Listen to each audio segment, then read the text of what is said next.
She had beaten him in front of her friends, filmed it, laughed while he crawled across the floor. Then they left him there, naked, to bleed out. He told me she spat in his face and said, "You're just a wallet that breathes."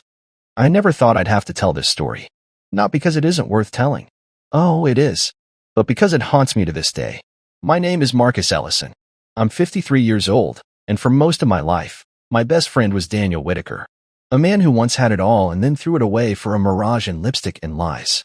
You see, Daniel wasn't rich by any traditional means. He wasn't a tech wizard, didn't play the stock market, never ran a business, and certainly never chased clout. He worked for 30 years as a public librarian in Portland, Oregon, rode the same battered Vespa to work every day, wore the same 4 sweaters through every winter, lived with his wife Claire and 2 boys, Adam and Ben, in a modest 2-bedroom apartment tucked between a Thai restaurant and a laundromat. Frugal didn't begin to describe him. Daniel was disciplined. What nobody knew, not even Claire, not his sons, not even me until years later, was that Daniel was quietly saving. Every paycheck, every bonus, every tax refund, he socked it away. Investing, slowly and carefully, in low-risk bonds, mutual funds, and property shares. He lived well below his means, with the sort of Spartan resolve that makes most people uncomfortable. When he retired at 45, he had amassed nearly $20 million. But this isn't a story about wealth. It's about betrayal. It began with Isabella. She came into their lives as a housekeeper when Claire broke her leg. Daniel hired her after seeing an ad in a local classifieds paper.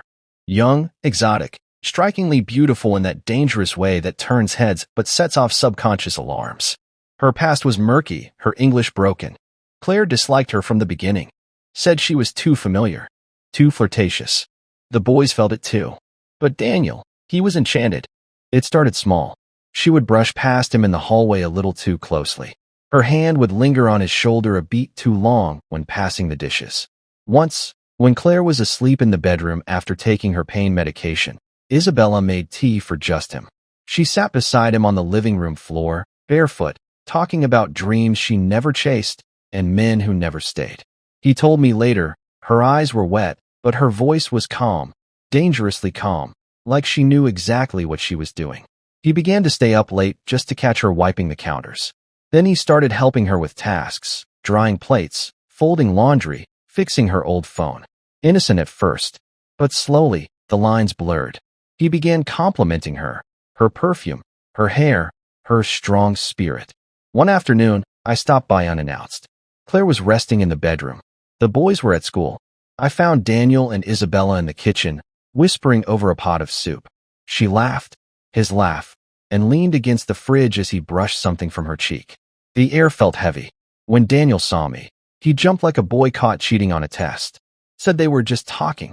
By then, it was obvious. Daniel started coming home early from errands, making excuses to talk to her. He began dressing differently, watching Spanish films, listening to music he'd never liked before. There was an energy in him, an edge that hadn't been there in years, a hunger, and she fed it. Claire saw it. She wasn't stupid. She started to withdraw, sleeping in the kids' room some nights, staying late at work even when her leg healed. The boys noticed the tension too. Adam once asked me why Mom and Dad didn't eat dinner together anymore. One evening, Isabella left her scarf on the back of Daniel's chair. It smelled like jasmine and sweat and something sweeter. Claire picked it up with a trembling hand. She didn't say a word, just folded it slowly, placed it in a drawer, and walked away. That was the moment the betrayal was no longer secret. From there, the decay spread fast. He moved to Miami, bought a beachfront condo for $3.2 million, a convertible for $120,000, and of course, whatever Isabella wanted. Designer clothes, jewelry, first-class flights to Europe, shopping trips in New York, art pieces she couldn't pronounce. She wanted plenty, but he still had over $16 million left, enough to feel untouchable. It was all champagne and velvet for the first 6 months. Parties, yacht rentals, nights at casinos where she flirted with strangers while Daniel sipped overpriced wine and laughed too loud to cover his loneliness. Isabella was mean, cruel in a way that surprised even me when I later saw it. She mocked his age, called him her old man in front of strangers. She drank from morning till night, paraded around half naked, and invited friends who smoked indoors and trashed the condo. When Daniel hesitated to buy her a $75,000 handbag, she threw a bottle at his head. But the real horror began when she started hitting him. At first, he told me he fell in the shower. Then it was bumped into a cabinet. Finally, he admitted it. Told me she locked him out in the rain once, naked, for not paying her cousin's bail. Another time, she poured hot tea on his arm during breakfast because he forgot to order her lashes online. The bruises were grotesque. Purple swells on his ribs, a broken knuckle from shielding his face. But what broke me was the sound of his voice when he told me. It wasn't fear. It was shame. Worse still, she called the police on him, claimed he hit her. He spent 2 nights in jail before they figured it out. No charges filed, but the neighbors saw. His name was whispered like a predator's. He stopped going outside. Then came the daughter, Luciana, a prettier, colder version of her mother. She called Daniel uncle at first, but that didn't last long. She was in her 20s, already had a string of petty fraud cases on her record. One day, Daniel got a call Luciana had been arrested for scamming tourists on fake vacation rentals. Claimed she was running a luxury Airbnb network. Police found out she didn't own a single property. Dozens of families had arrived at non-existent homes across the state. Isabella wept for the cameras, gave interviews claiming Daniel was Luciana's stepfather and responsible. She begged him to bail her out. She screamed when he hesitated. Smashed the living room TV. Broke his nose with a lamp. He paid $80,000 in legal fees and bail. Luciana skipped her next court date. I wish that were the end. One night, I got a call. It was Daniel, slurring his words. He sounded drunk, but I knew better. He was drugged. I drove overnight to Miami and found him alone in his condo, bloodied and dazed. The glass coffee table had been shattered. His face was swollen, his lips split open. She had beaten him in front of her friends, filmed it, laughed while he crawled across the floor. Then they left him there, naked, to bleed out. He told me she spat in his face and said, "You're just a wallet that breathes." I took him in, cleaned him up, fed him. He sobbed like a boy in my arms. The final straw? She started sleeping with me. Well, that's what Daniel believed. The truth is, she tried. Hard. For months, she would flirt with me when Daniel was out. She sent messages late at night. Drunk, often vulgar, sometimes disturbing. I played along. I told her what she wanted to hear. Complimented her. Let her lean into me when we drank wine on our balcony. I needed her to trust me. One night, she kissed me. And instead of kissing her back, I pulled away and told her I had a surprise. A real investment. Something bigger than anything she'd ever imagined. She took the bait. I showed her mock contracts, fake account screens, fabricated investor lists. She believed I had a new tech friend looking for high-value offshore ventures.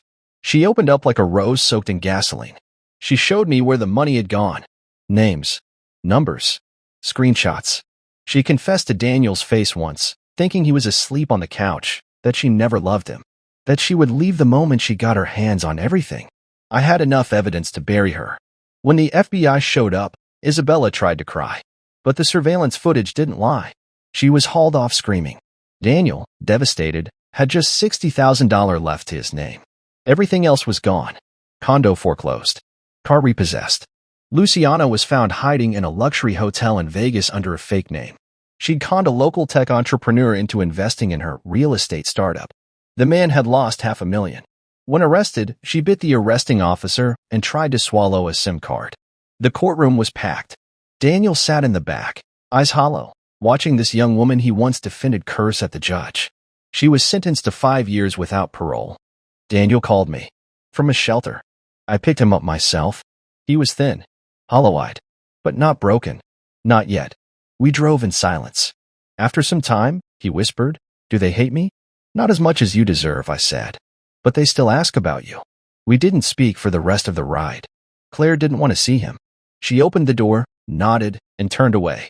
But Ben came running, hugged him like he never left. Adam followed, slower, warier. Forgiveness doesn't come easy, and it shouldn't. Daniel started over. Found a job shelving books at a local library. Rode an old bicycle. Lived in a small room above a bakery. His hands tremble sometimes.